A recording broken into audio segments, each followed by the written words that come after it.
I knew this would be the part of the interview, and this interview is great. I mean, Steve is a very well-rounded intellect on the tip of the spear of what has changed in the world politically the last 10 years. He has been one of maybe the biggest driver of it between Brexit and the U.S. election, and obviously now having his foot in Europe, working with nationalist and populist parties.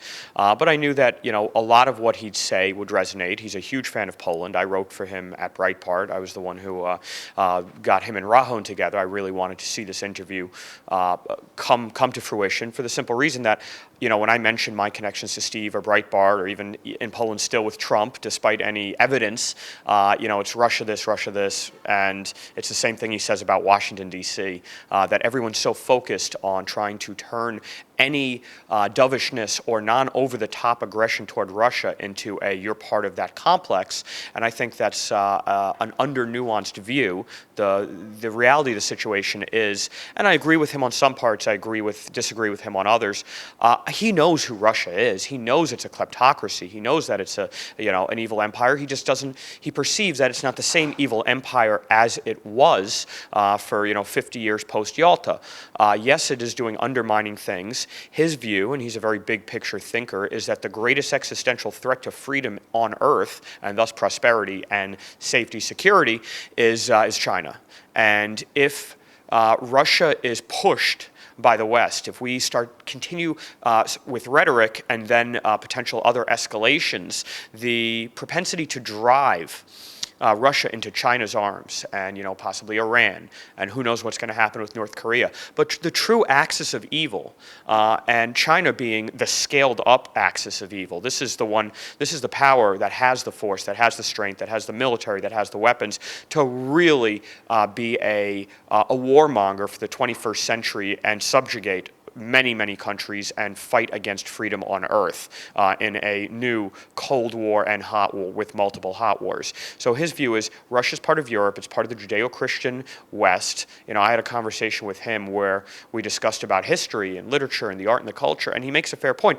After the Westphalian Order, Russia may have been behind with the emancipation of the serfs, with the cultural mores, attitudes, and artistic movements that Western Europe pioneered, but it was very much a part of Europe in the 19th century, and even the brutality of the Tsarist regime wasn't that different from many other colonial and imperial European powers. You look at Belgium and Africa, you look at the big ones in France and Germany and the UK as colonizers in the 18th and 19th centuries. Russia was much more in line with that. So to say because of the last 50 or 60 years there will never ever be an alignment with Russia is probably short-sighted given the arc and the bending of history over eons and centuries and so many generations. Yes, it is still hijacked by the communist elite, the services. Rahon makes a good point that Russia is very unique in that it's not a country as much as it's a secret service complex, an internal security complex that runs a country versus a country having a security complex.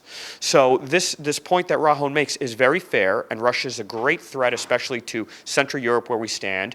Steve, I don't think, understands to the depth of the recent memory. He talks about it, that Poles especially, Hungarians, Czechs, Slovaks, Romanians, Bulgarians, Albanians, the Iron Curtain nations, even East Germany, has a memory, and it's not far removed. It's my father's generation and my father, were he still alive, or most of our parents, grandparents that are still around who remember the brutality of it.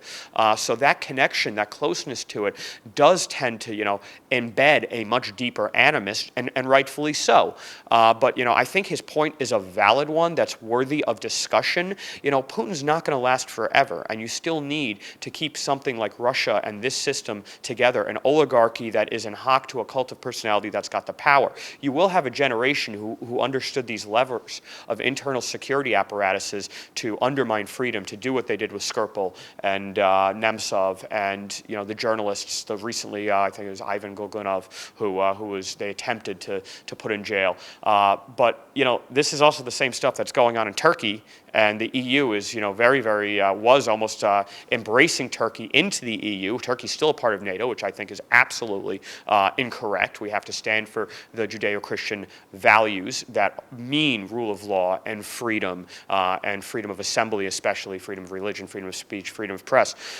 So there's a double standard there. But I agree that Russia's a threat. Steve doesn't deny that they're a threat. He just thinks that in the long term, the big picture, the goal is to try and create the runway for when Putin gets 2 bullets to the head from whichever oligarch decides he wants to take over next. There's mass anarchy. They all kill each other.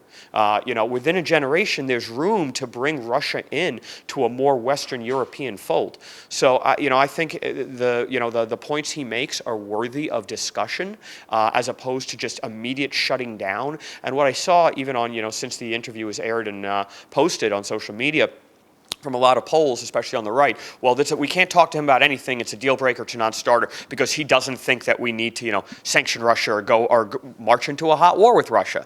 And his view is we need to stabilize Europe. We need to bring back nation-state sovereignty. This is what he's been fighting for. What I've been fighting for, and working with many of the populist nationalist groups in half a dozen to a dozen countries around Europe, specifically Western Europe.